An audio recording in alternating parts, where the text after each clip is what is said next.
Bismillahirrahmanirrahim. Assalamualaikum warahmatullahi wabarakatuh.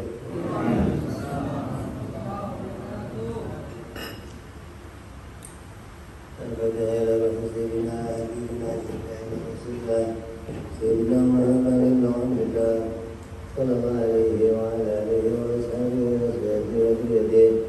Allah ya'lamu darajati wa jannah wa ba'dahu asrarihim wa anwarihim wa ulumihim wa nafaatihim wa barakatihim fid dunya wal akhirah. Waj'alna min husnihim wa yarzuqna rahmatahum wa yatawaffana ala miladihim wa yasuna bi sunnatihim بهديتهم وسلامتهم لهم الفاتحة. أعوذ بالله من الشيطان الرجيم. بسم الله الرحمن الرحيم. الحمد لله رب العالمين الرحمن الرحيم مالك يوم الدين.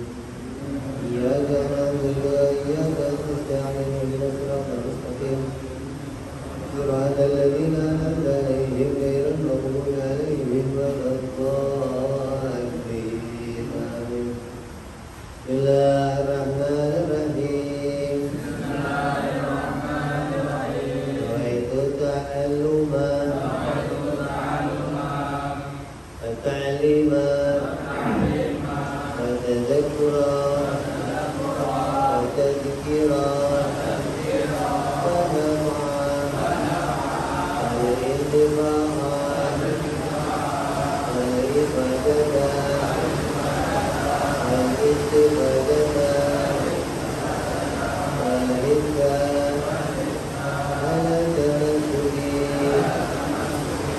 Kitab-Allahi Sunnati Rasulullah Sallallahu alaihi wasallam Wa du'a'a Ila huda Wa bilayata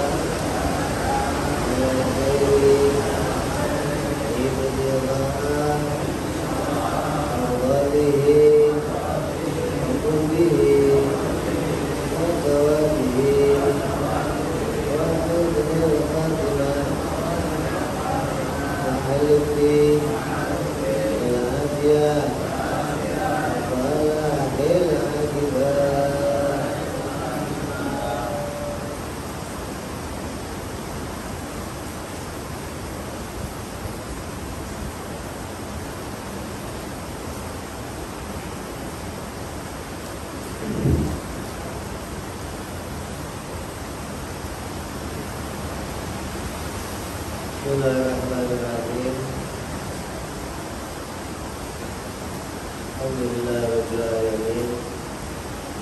Wassalatu wassalamu ala asyrafil anbiya'i wal mursalin sayyidina wa habibina wa syafi'ina wa maulana Muhammadin wa ala alihi wa sahbihi ajma'in, amma ba'du.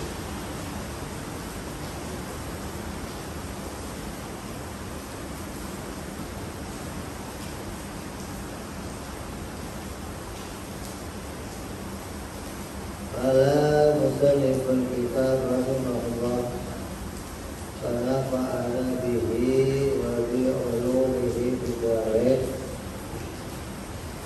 Allahumma astaghfiru lana futuhal hidin wa bi hikmatika wa akur alaina bi rahmatika ya arhamar rahimin. Ilanghal mana fa'al qalbu shay'un mithlu uzlatin yadkhulu biha midana fikratin.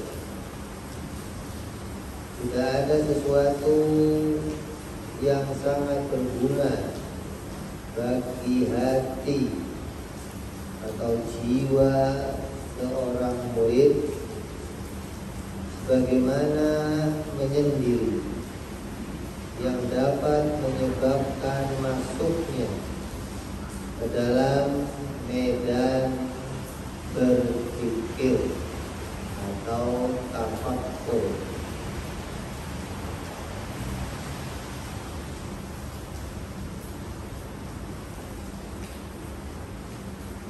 Ini bersambung pada hikmah yang kemarin, bahwa suatu amal apabila tidak disembunyikan atau disepikan, maka akan banyak kemungkinannya amal tersebut dimakan oleh si burung riak. Oleh karena itu Imam Ahmad bin Athaillah berikutnya melanjutkan dalam bait hikamnya yang mengatakan tidak ada sesuatu yang sangat berguna selain menyendiri. Menyendiri itu maknanya tafakur, nyepi.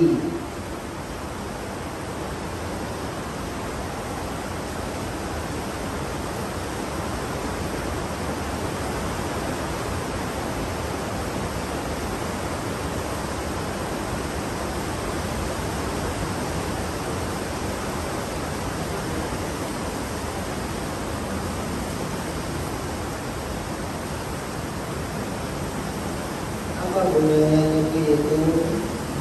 Agar seseorang bisa melakukan perenungan atau mengontrol dirinya, menyaksikan kekurangan-kekurangan yang ada pada dirinya. Karena apabila kita hanya berkumpul sama orang lain, bisa nggak saya berpikir? Bisa, tapi tidak sempurna.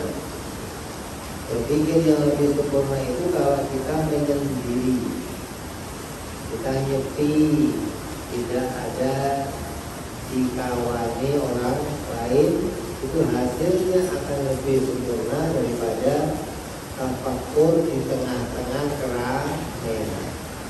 Bukan nggak bisa, bisa, tapi hasilnya nggak akan lebih sempurna.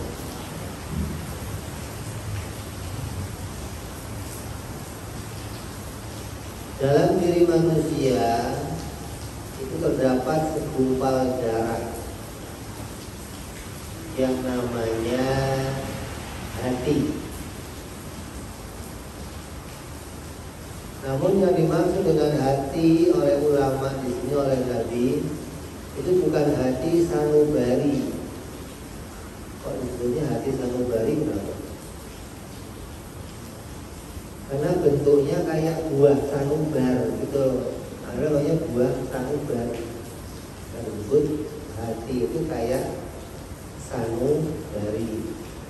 Itu hati dohir, hati yang kalau kamu belek tuh kelihatan tuh.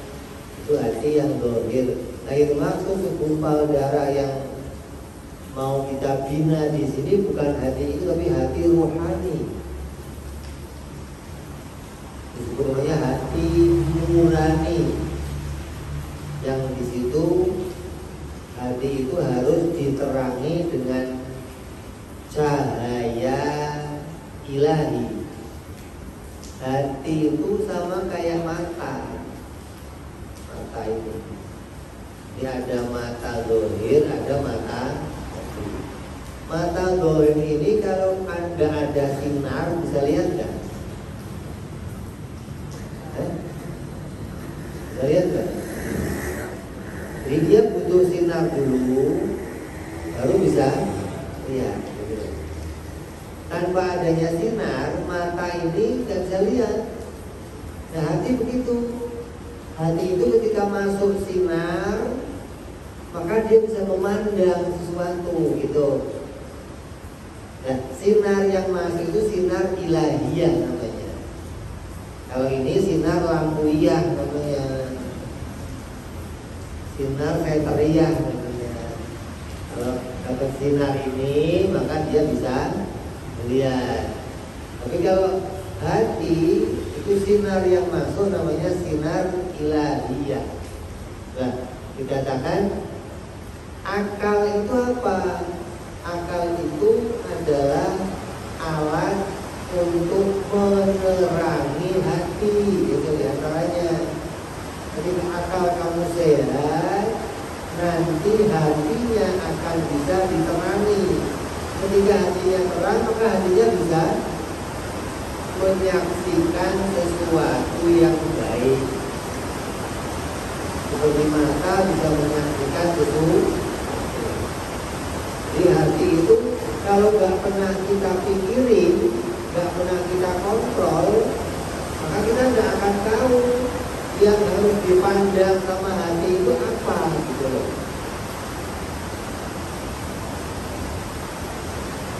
Sama kayak mata, kita kalau nggak pernah kontrol mata, nanti apa aja kita lihat, sembarangan kita tonton. Apalagi ada yang putih-putih nonton kita. Kalau kalangan mobil itu angkat. Kenapa? Karena mata itu nggak dikontrol, maka apa saja pengennya dilihat. Apalagi yang menyenangkan nafsu, mata paling senang. Tapi ketika matanya itu dikontrol, maka nanti yang dilihat ya akan terkontrol. Oh ini nggak boleh saya lihat. Oh ini nggak boleh saya lihat. Oh ini nggak boleh saya lihat. Gitu. Maka akan terkontrol mata itu. Tapi kalau nggak dikontrol nanti apa saja dia pengen lihat. Ya kalau kamu main HP itu kan sering ada iklan. Lihat YouTube ada iklan. Ada iklan yang bisa dicepetin, ada nggak bisa dicepetin. Kalau pas ada yang keteknya kelihatan, kamu cepetin apa enggak tuh? Enggak, sayang gitu. Itu rasanya begitu tuh.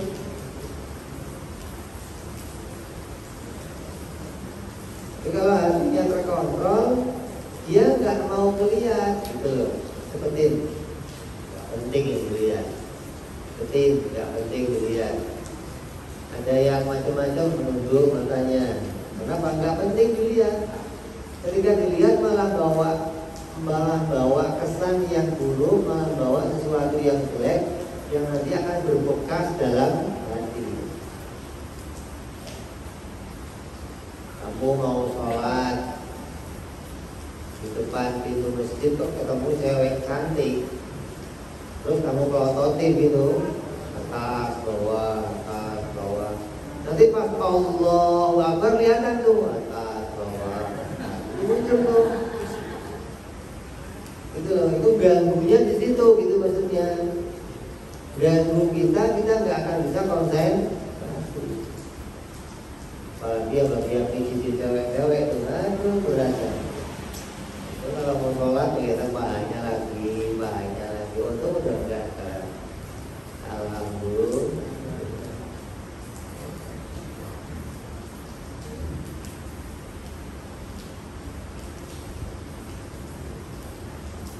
Maka hati itu adalah sebuah ciptaan Allah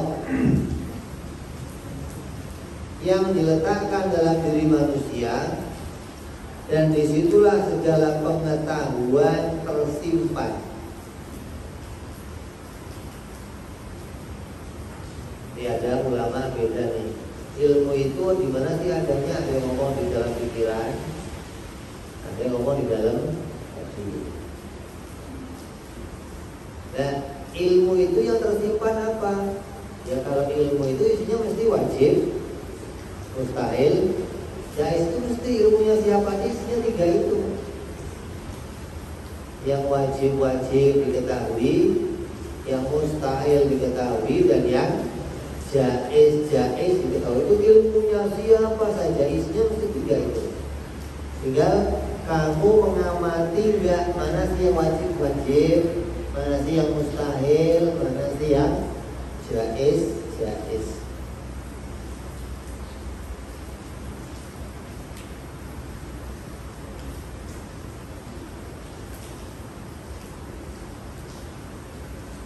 Kemudian hati itu juga tempatnya tersimpannya pengetahuan.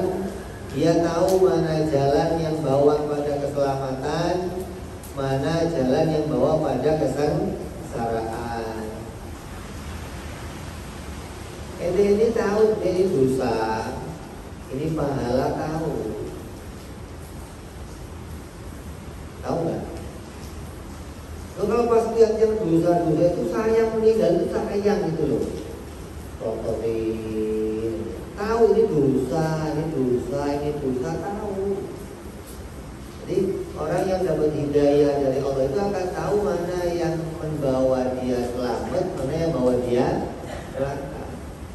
Tapi seringkali kita mengabaikannya, itu seringkali kita nggak menggubrisnya, seringkali kita nggak mengambil jalan itu sebagai jalan yang bawa kita pada keselamatan, karena kita mengabaikan pengetahuan itu. Berarti nurutin hawa nafsunya daripada nurutin hidayahnya Allah Subhanahu wa ta'ala.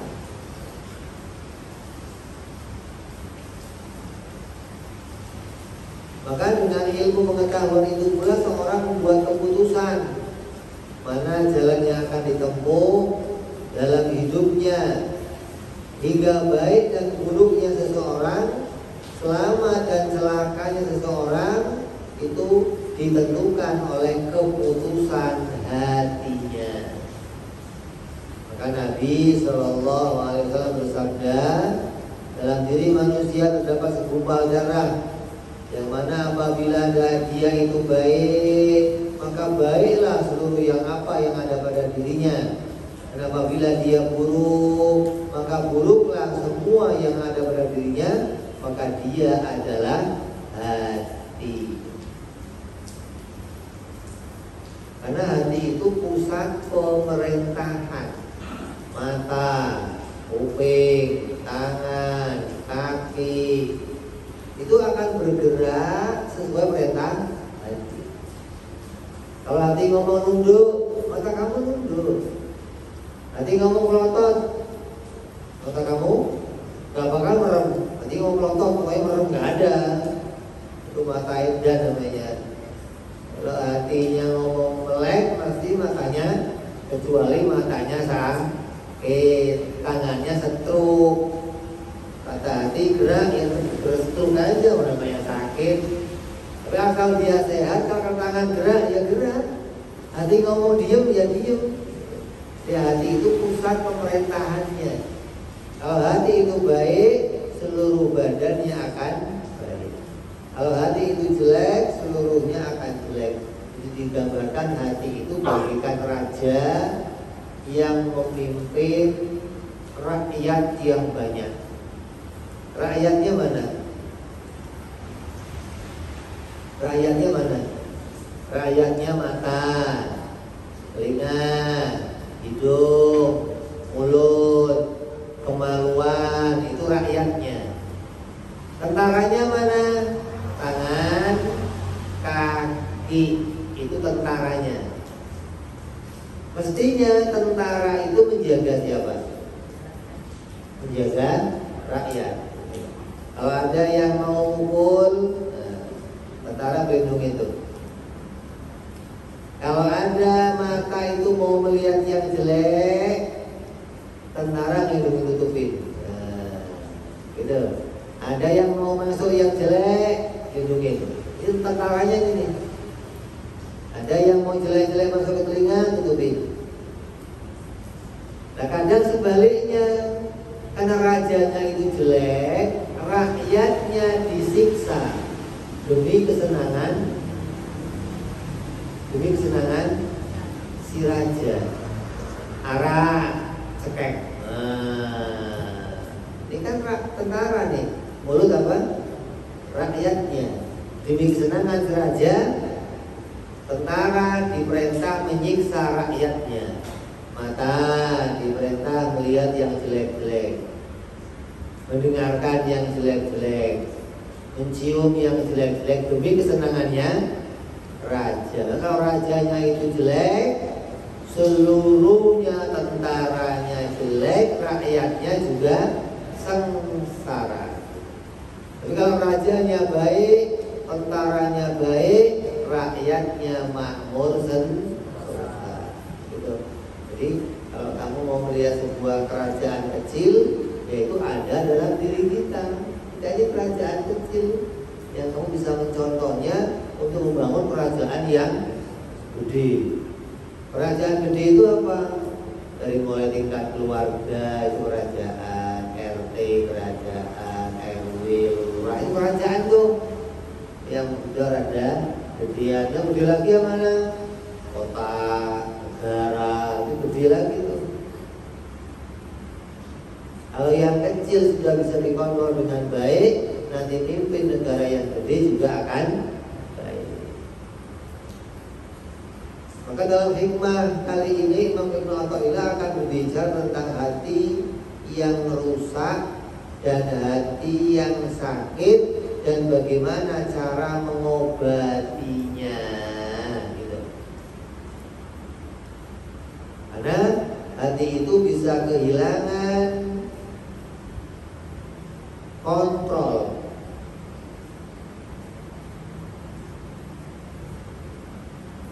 Hingga karena kontrol itu hilang, keikhlasan dalam ibadah juga akan hilang karena hatinya kotor dan sakit. Ketika hatinya kotor, hatinya sakit, berarti hati itu perlu diapain? Diobati, disembuhkan agar hatinya kembali normal, bisa mengontrol sesuatu dengan baik hingga bisa menemukan keikhlasan dalam beribadah kepada Allah Subhanahu wa ta'ala.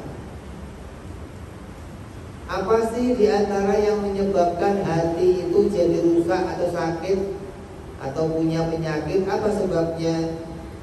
Di antaranya yang menyebabkan hati itu sakit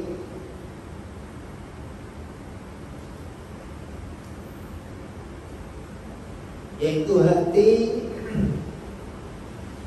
yang terlalu lama bersahabat dengan hukum adat. Hati yang terlalu lama bersahabat, bercengkrama dengan hukum kebiasaan hingga gambarnya dunia berbekas dalam hatinya. Kalau ada fulus, halus, mulus. Kalau nggak ada fulus, mampus. Kenapa itu begitu? Kok begitu kenapa? Karena terlalu lama duit itu nempel di hati hingga dia berbekas.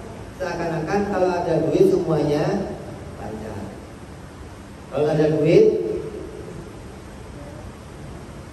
pagi sarapan, badan dikasih sehat, bisa melek dengan normal, nafas normal, rokok ada. Gara-gara gak ada gocapan, hati kurang senang. Padahal dapat semua, sarapannya udah, sehat badan udah, rokokan udah, gara-gara apa? Kurang gocapan dikit, hati gurusan.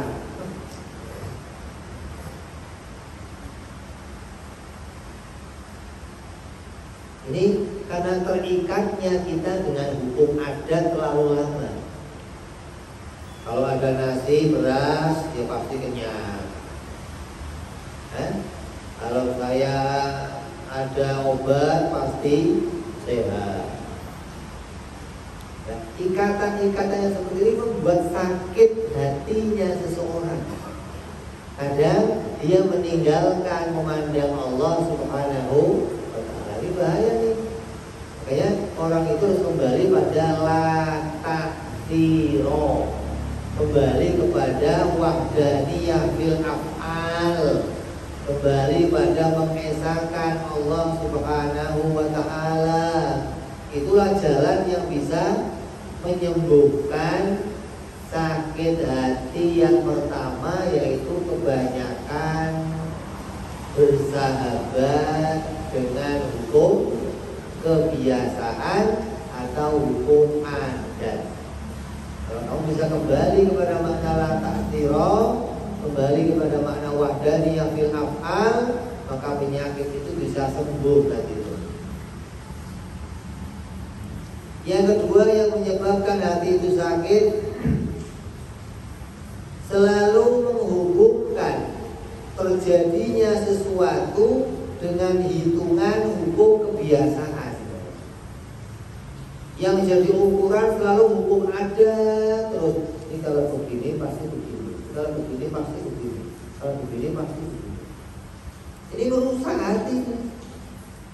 Hukum adat itu sebenarnya dijadikan oleh Allah bukan untuk meninggalkan rahmatnya Allah. Justru kita dengan hukum adat kadang meninggalkan rahmatnya Allah. Coba kamu bawa duit gocap jalan ke Surabaya, berani nggak? Berani nggak? Kenapa? Nah, itu aja begitu. Mana cukup ya? Ini gimana? Ini gimana? Ini gimana? Gitu loh. Umpamanya kamu bawa duit juta ke Surabaya, berani nggak?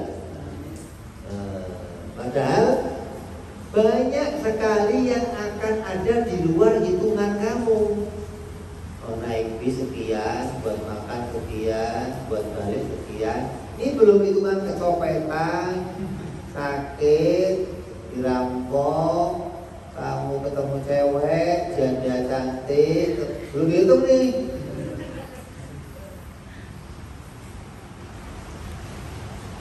Jadi karena hanya sering menghitung pakai ada kebiasaan, hingga kamu kadang memastikan saya berani atau saya enggak berani, meninggalkan rahmatnya Allah Subhanahu wa ta'ala. Padahal kalau kamu pakai rahmatnya Allah akan lebih luas pertolongannya. Banyak orang-orang yang kemarin pergi umroh, namanya saking rindunya sama Nabi, itu yang penting bisa berangkat ke sana, sampai sana udah gampang nanti rahmatnya Allah. Ya nyampe sono, berangkat sampai sono ya nikmat. Pulang ya bawa oleh-oleh, mau makan asal lihat kebuli, oh enak banget kebuli. Sampai ke hotel, tok-tok assalamualaikum, dia nganterin siapa? Dia beliin tadi tuh. Dari mana? Nggak tahu. Itu rahmatnya Allah yang nggak kita hitung-hitung, itu lebih banyak gitu loh. Yang dihitung-hitung nanti buat beli ini sekian, ini sekian. Ini belum dibikin nanti ban mobil kempes, di jalan ada kecelakaan, di jalan ada. Jadi orang yang kebanyakan menghitung sesuatu dengan kebiasaan itu bisa menyebabkan dia jauh dari rahmatnya Allah Subhanahu wa ta'ala. Maka jalan keluarnya apa? Ya kan kembali kepada maknanya wahdaniyah, kembali pada maknanya la ta'thira, kembali pada mengharap rahmatnya Allah Subhanahu wa ta'ala.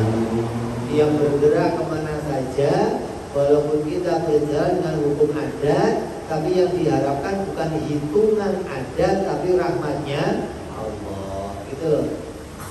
Makan, coba. Ini kalau makan pagi pakai bubur sama makan pagi pakai nasi 2 piring, kira-kira kena mana? Nasi 2 piring. Kalau bubur nggak kena, kenapa? Nanti dikecing doang bubur, Bib. Itu hitungan kebiasaannya begitu tuh. Kamu gak mengharapkan rahmatnya Allah, itu rahmatnya nasi. Kalau nasi baru kenyang, itu rahmatnya nasi yang tidak harapkan gitu. Nabi kalau makan 3 suap selesai, ada 5 suap selesai. Kenapa? Yang diharapkan rahmatnya Allah, bukan rahmatnya nasi. Kalau kita kan gak 3 suap, 3 piring. Kalau belum pakai piringan, hitungannya belum pas. Karena yang dihitung hitungan hukum kebiasaan. Maka hitungan-hitungan inilah yang menyebabkan kita jauh dari mengharapkan rahmatnya Allah Subhanahu wa ta'ala. Makanya sekali-kali kamu kalau sampai kepala minum entrostop itu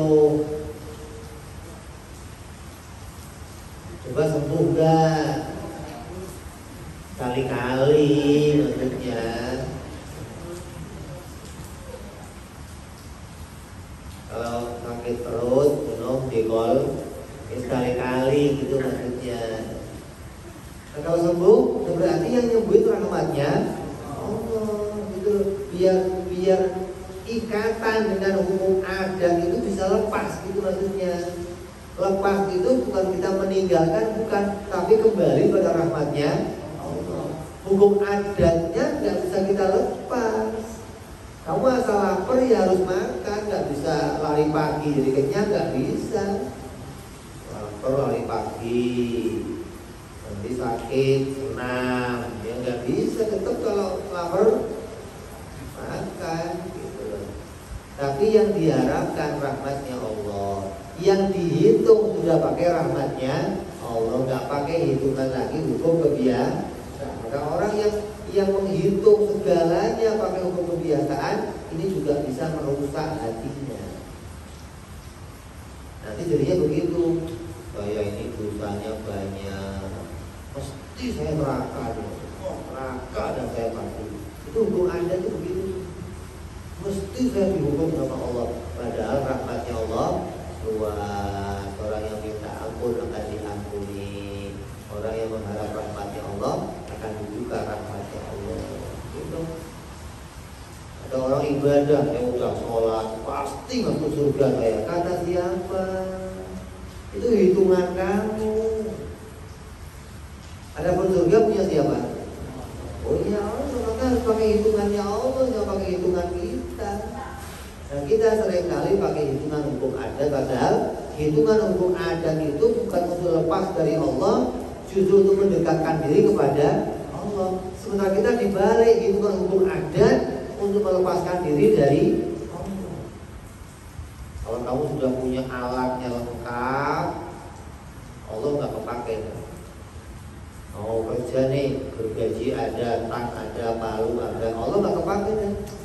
Potong ini, gergajinya ambil, pakai tang, palu mana? Allah nggak kelihatan. Kenapa? Dianggap dengan alat-alat ini kamu bisa menyelesaikan segala. Padahal ada pertolongan Allah yang kamu harus harapkan di setiap gerakan kita. Terus yang menyebabkan pula hati rusak, sakit apa? Terlalu lama melalaikan Allah. Kenapa lama melalaikan Allah? Ya karena tadi terikat hukum ada, tinggal lalai sama Allah. Lalai sama Allah kok lama? Ya itu rusak semua. Sehingga kita nggak bisa lagi hatinya mengharapkan rahmatnya Allah Subhanahu wa ta'ala. Terus yang keempat yang menyebabkan seorang hatinya rusak apa? Tujuan hidupnya hanya untuk mencari kesuksesan dunia, hingga banyak memikirkannya, mengejarnya, hingga keinginan nafsunya yang sesaat tanpa memikirkan akibat yang akan diterima. Pola pikirnya udah terikat sama dunia. Kenapa? Dunia udah lengket di hatinya, udah lama melalaikan Allah, udah gak lagi mikirin akhirat, hingga akhirat gak lagi jadi tujuannya. Hingga nanti kalau dia ngomong dunia akhirat, dia harus 50-50 dong. Nah itu begitu. Mending kalau 50-50 beneran. Kadang enggak juga. Akhirat dibelakangkan, dunia.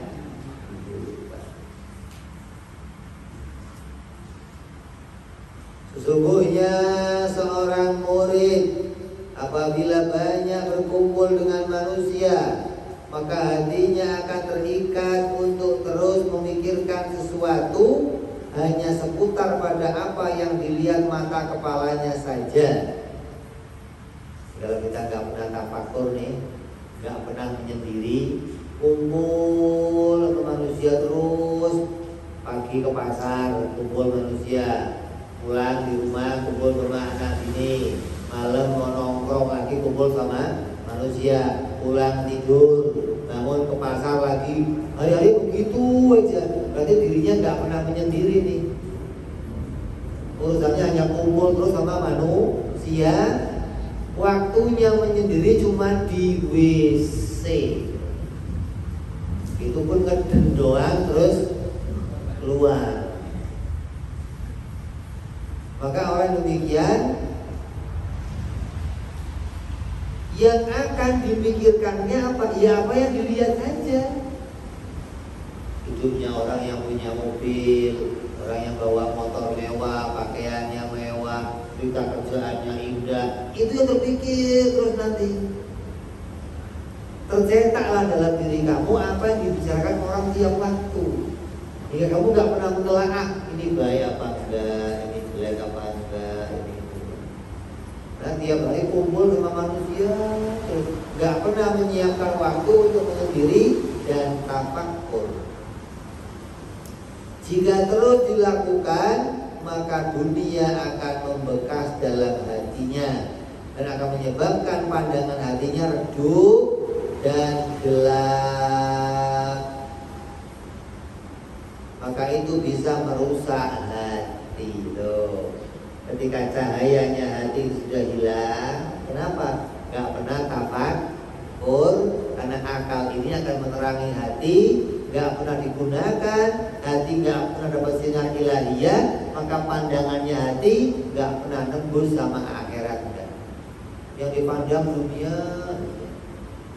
apa yang menyenangkan, kawan mana yang bisa menghasilkan, kawan yang menyenangkan hatinya mana, yang bisa menghasilkan dunia mana, buat hati saya terkawang mana, yang dicari itu terus.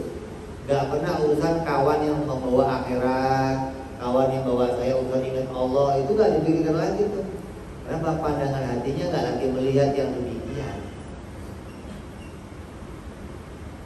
Maka ini bisa terjadi karena memang hati itu punya kecenderungan untuk bebas dari semua ikatan dan menjauh dari Allah. Asalnya hati itu pengennya bebas sebenarnya, gak mau diikat sama sesuatu. Itu asalnya hati. Kecuali hatinya para nabi yang memang sejak awal sudah dicetak punya hati yang baik. Kalau hati kita memang asalnya itu pengennya bebas, gak mau terikat sama sesuatu, gak mau. Dan ketika kok kita hidup dengan keadaan ketemu sama orang-orang yang bebas, ya lama-lama hatinya menjadi cenderung pada aslinya, senang sama kebebasan, gak senang diikat sama urusan akhirat. Hati yang selalu menjauh dari Allah dan penuh dengan penyakit inilah yang banyak terjadi di antara kita. Maka ini yang harus diperbaiki dan diselamatkan agar hati kita bisa menjadi hati yang baik dan sehat.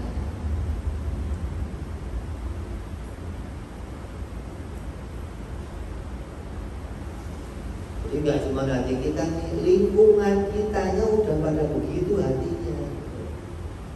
Kalau kamu kok banyak kumpul sama orang yang di lingkungan yang demikian, ya kamu akan terpengaruh. Kamu kumpul sama bencong nih, seminggu aja, tiap hari kumpul, jalan kamu melewat besok, langsung lemah, mulai lagi. Seminggu aja kumpul, itu nular gitu loh. Hati begitu, kamu kok condong sama orang yang senang sama dunia, nanti hati kamu condong sama dunia. Jadi bagaimana gaulnya kita, bagaimana kawan yang kita kumpuli, itu akan membawa cenderungan dalam hati kita. Ada tugas pokok hati yang apabila perkara ini ada di dalam hati, maka hati itu akan menjadi sehat. Ini cara membuat hati kita menjadi hati yang sehat. Yang pertama,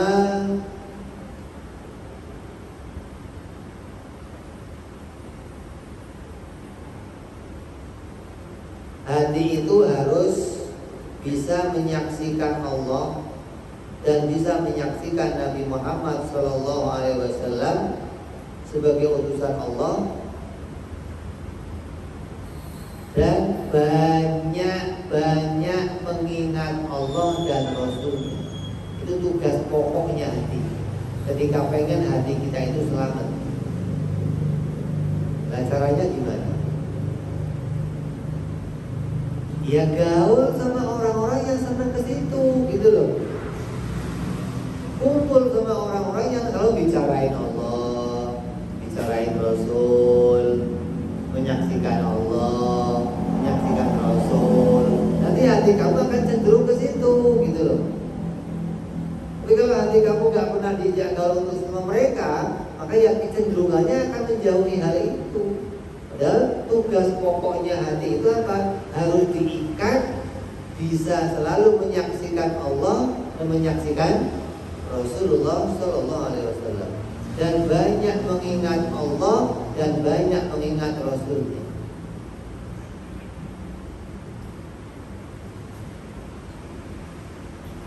Yang kedua, tugasnya hati itu bisa menyaksikan perkara gaib dan banyak mengingat akhirat. Perkara gaib itu apa? Mati, ada kubur, nikmat kubur, surga, neraka. Ketika hati kok banyak menyaksikan itu, maka itu akan jadi hati yang baik, hati yang sehat gitu. Tapi hati yang gak pernah menyaksikan hal itu alamatnya hati itu hati yang sakit. Yang ketiga, bagaimana hati itu menjadikan akhirat sebagai tujuan hidupnya. Istimewa ya. Hati yang paling istimewa kalau sudah bisa menjadikan akhirat sebagai tujuan hidupnya. Artinya mau ngapain saja, ada gak nilai akhiratnya, ada, kerjain. Kemari ada nilai akhirat, ada, kerjain. Ini kerjain, itu kerjain. Ketika ada nilai untuk akhirat. Kalau nggak ada nilai akhirat, nggak ada gunanya. Kenapa? Karena tujuannya sudah bukan lagi memandang dunia. Kalau kita kan nggak, ngapain aja, ada ini enggak, ada oke. Coba, kamu diajak kawan kamu kemana aja, mesti ada ini ya, oke. Ada enggak? Ada oke. Ada ketawanya enggak? Ada oke. Yang dicari dunia semua gitu loh.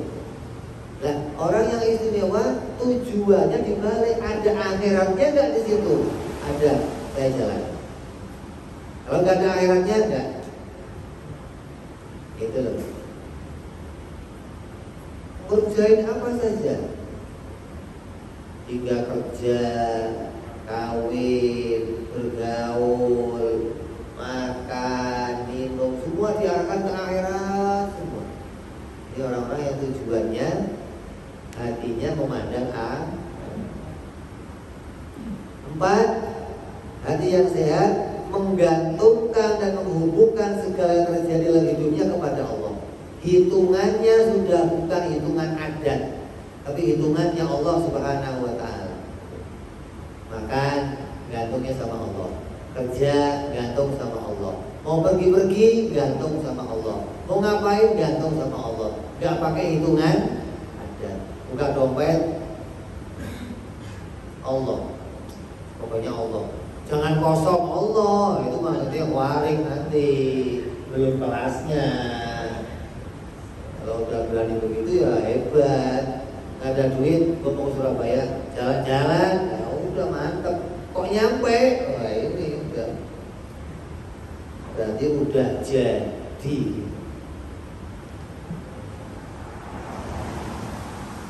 Karena yang bisa nyampe ke sana bukan duit kamu, bukan pasti Allah yang menolongnya. Kalau niat itu sudah beres, nanti ada aja pertolongannya Allah. Ketemu kawan, ketemu bulan, ketemu yang bantu, yang ngajakin, yang udah gampang semuanya ketika digantungkan kepada Allah Subhanahu wa Ta'ala. Maka cara memperbaiki hati yang rusak agar kembali jadi hati yang tadi bagaimana? Caranya uzlah. Uzlah itu sering menjauh dari keramaian manusia agar punya waktu untuk tafakkur. Apabila manusia banyak tafakur, seorang murid banyak tafakur atau menyendiri, maka akan banyak keuntungan yang diperolehnya. Jangan dikira tafakur gak ada untungnya.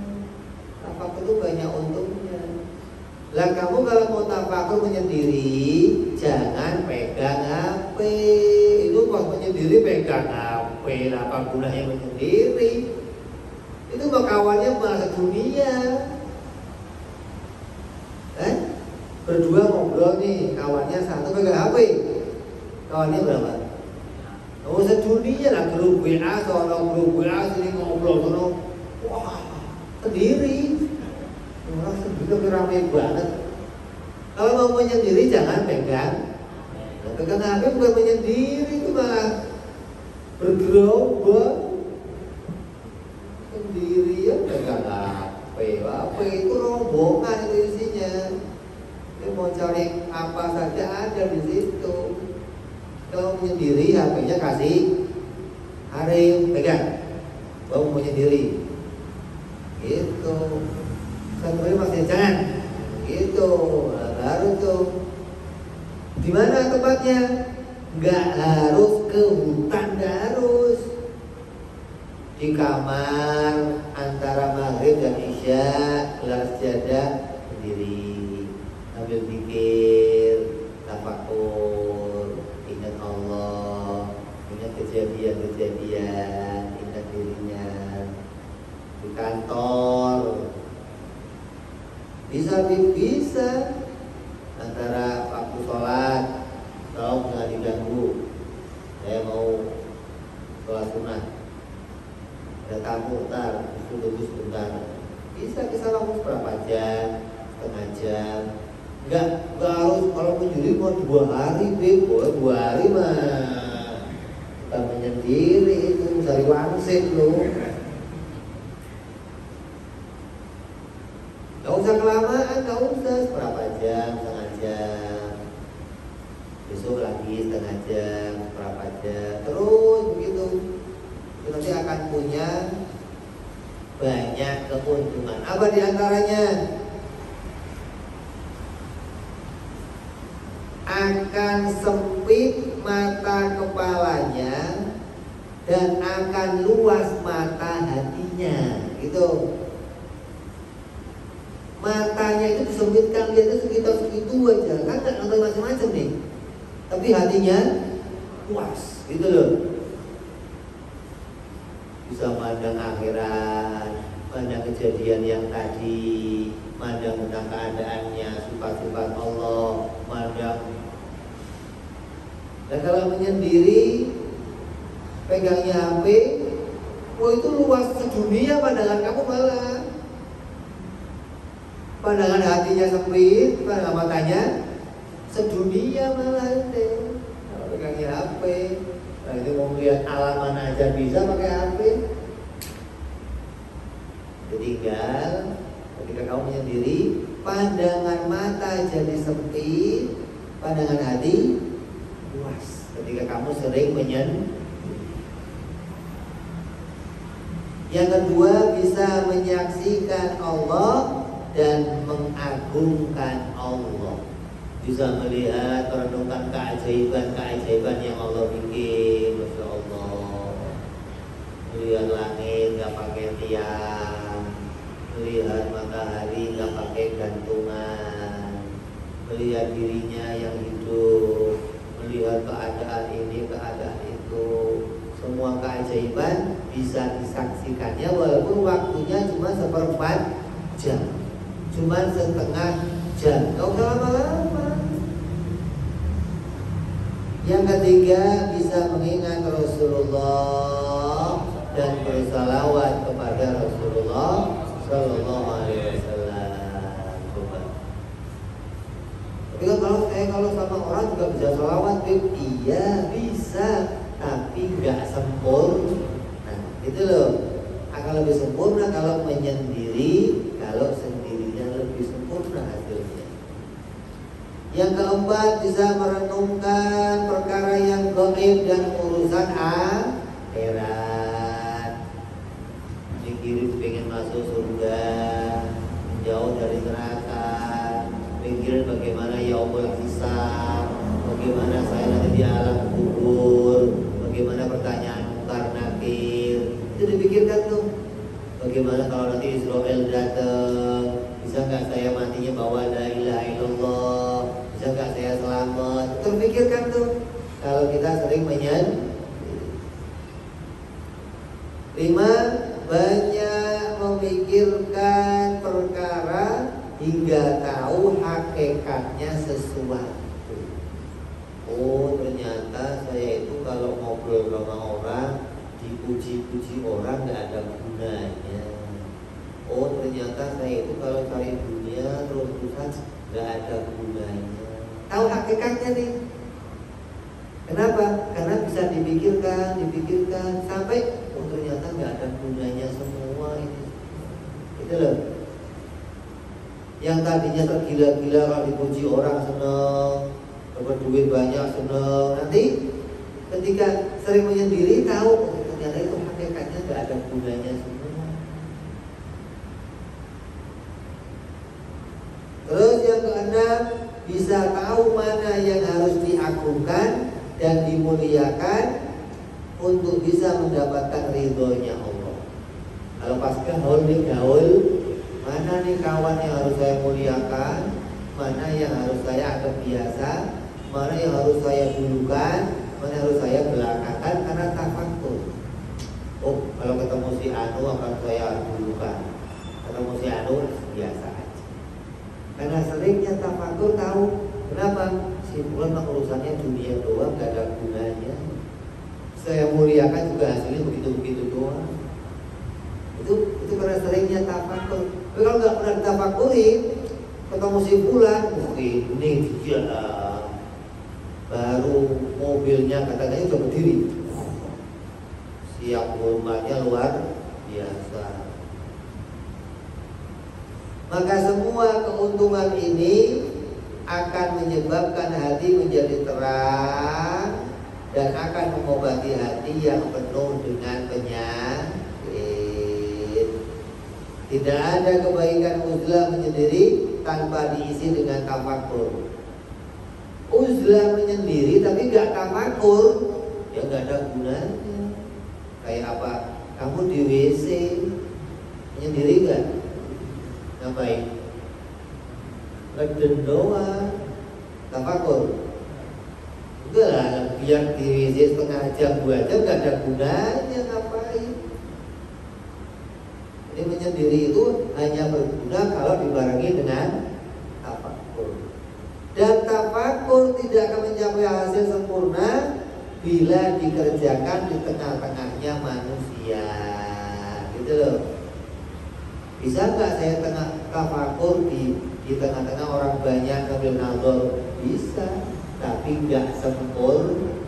Nah, sempurna kalau tafakurnya sendiri.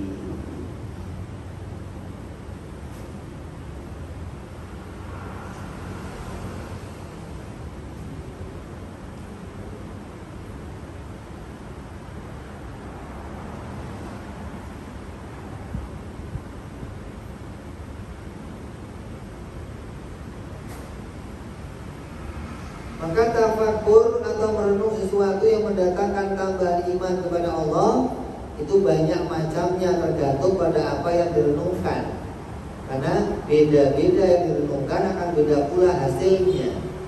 Maka manusia diukur dari hal ini secara umum ada 3 tingkatan manusia. Yang pertama tafakurnya orang awam, yaitu banyak merenungkan seputar kenikmatan yang diberikan oleh Allah dan banyak berpikir pemberian Allah Subhanahu wa taala yang diterima dirinya. Dengan sebab banyak berpikir tentang hal itu, kebaikan Allah, maka membuat dirinya akan tambah mengenal pada kebaikan Allah. Baik, ya, saya dikasih sehat terus, dikasih tambahnya kekuatan, dikasih anak yang sehat, dikasih istri, dikasih bisa nafas. Kalau mau lihat tafakur yang begini, kamu sering-sering ke rumah sakit, sering-sering ke kuburan, gitu. Tafakur tafakur pada nikmatnya Allah, nanti itu tafakuri orang awam begitu doang. Yang ditafakuri hanya apa yang dia lihat, bentuknya apa, kenikmatan yang banyak diberikan oleh Allah. Jadi dikasih kendaraan, dikasih badan sehat, mata bisa melihat, bisa jalan, dikasih punya kawan, dikasih punya kerjaan, dikasih punya istri yang solehah, anak yang taat. Itu kenikmatan itu akan buat Allah itu maha baik sama saya. Kan tambah ingin mengenal kepada Allah Subhanahu wa ta'ala. Yang kedua, tafakurnya orang khusus banyak merenungkan seputar janji dan pahala yang akan diberikan oleh Allah. Maka dengan banyak memikirkan kebaikan Allah yang akan diberikan kepada orang yang beriman nanti di akhirat, maka akan bertambah cintanya kepada Allah hingga lebih bersemangat dalam ibadah kepada Allah Subhanahu wa ta'ala. Dia pikirin apa? Nanti Allah itu maha baik ya. Oh, saya sholat cuma 5 rakaat sehari, 5 kali sehari, akan dikasih surga yang selama-lamanya. Ya Allah, baik banget Allah itu. Akan dikasih bidadari yang cantik-cantik, akan dikasih bisa mendapatkan kenikmatan surga, dikasih tempat yang luas. Padahal amal saya sedikit. Allah itu baik banget. Jadi bikin akhirat terus nih, kenikmatan yang akan diterima nanti di akhirat. Terus akan apa? Membuat dirinya tambah tekun ibadah kepada Allah Subhanahu wa ta'ala. Yang ketiga, tafakurnya orang khusus,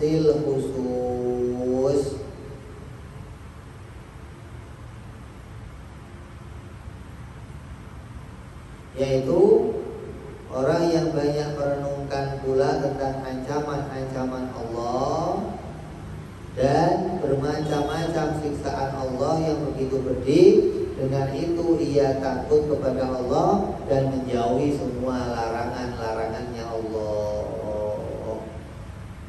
Termasuknya orang-orang yang khusus pula. Orang yang khusus itu tafakurnya urusan akhirat.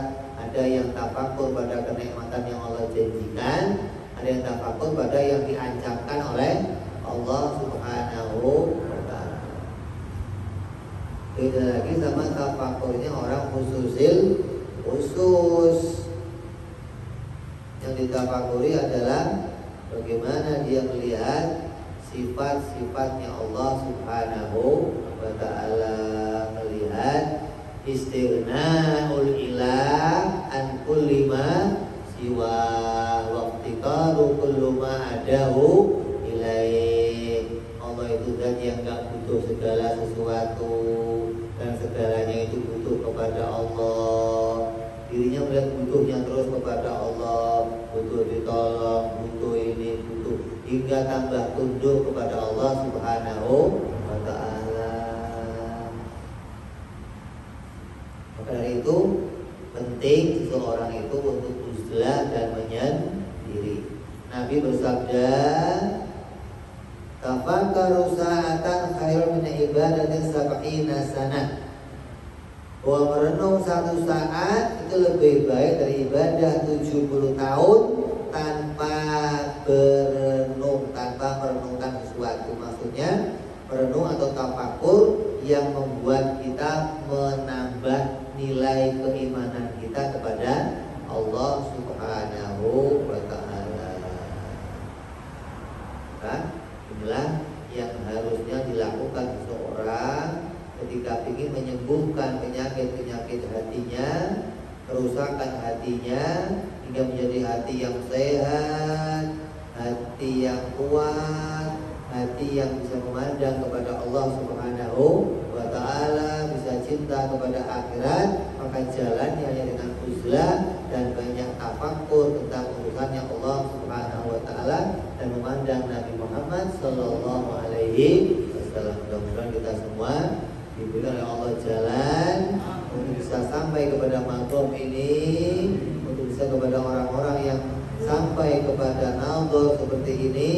Diberikan Allah kemudahan, diberi Allah pertolongan, hingga hati kita jadi hati yang sehat, hati yang hilangnya segala penyakit, hingga kita bisa mendapatkan keikhlasan kita dalam tiap ibadah kita kepada Allah Subhanahu wa Ta'ala dan mendapatkan keridhaannya Allah dunia sampai akhirat. Amin ya rabbal alamin. Ala hadiniya wa ala niyatin sholawat ila hadratin nabi. Al-Fatihah. A'udzu billahi minasyaitonir rajim. Bismillahirrahmanirrahim. Alhamdulillahi rabbil alamin arrahmanir rahim maliki yaumiddin. Iyyaka na'budu wa iyyaka nasta'in ihdinas siratal mustaqim siratal ladzina an'amta 'alaihim ghairil maghdubi 'alaihim. Ya